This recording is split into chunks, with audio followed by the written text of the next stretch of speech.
পুলিশে ব্যাটারি খুলে নিয়ে যায়। আমাদের বউ বলাবার ছেলেমেয়ে লেখাপড়া করে না। এই ব্যাটারির দাম আমাদের কাছ থেকে আমাদের মালিকরা নিছে।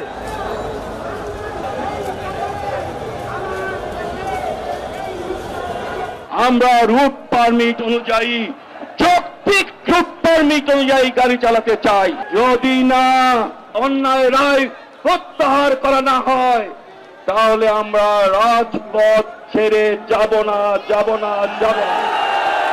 এখানে আপনারা দেখছেন লক্ষ লক্ষ শ্রমিক, তারা খেটে খাওয়ার জন্য আসছে। আমরা কিন্তু রাজনীতি করি না। আর এই যে 36 দিন আন্দোলন হলো, এই আন্দোলনে এই অটোরিকশা চালকদের যে কি ভূমিকা, এটা আপনারা সবচেয়ে ভালো জানেন।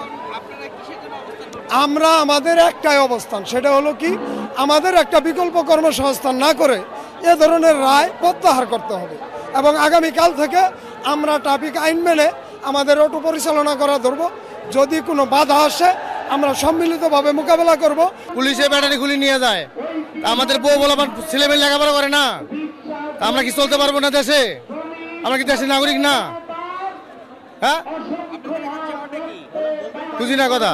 আপনাদের এখন চাওয়াটা কি? চাও আমাদের গাড়ি চালাতে দিতে হবে, নাহলে আমাদের ভাত দিতে হবে, ভাত খাবার দিতে হবে। তো 3 দিনের মধ্যে আমরা তো টুকটাক রিক্সা চালাইছি।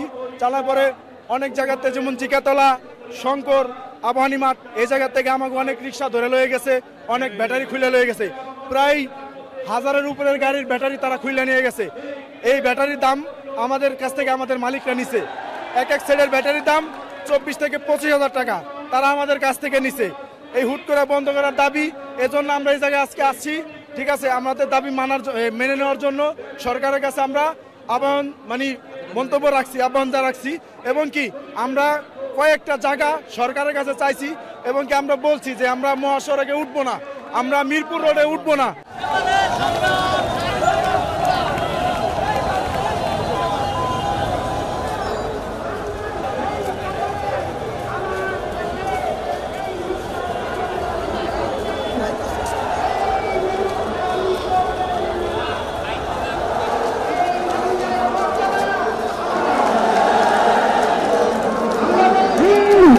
সময় দিয়ে দেন, আজকের কিস্তি মৌকুব করে দেওয়ার ঘোষণা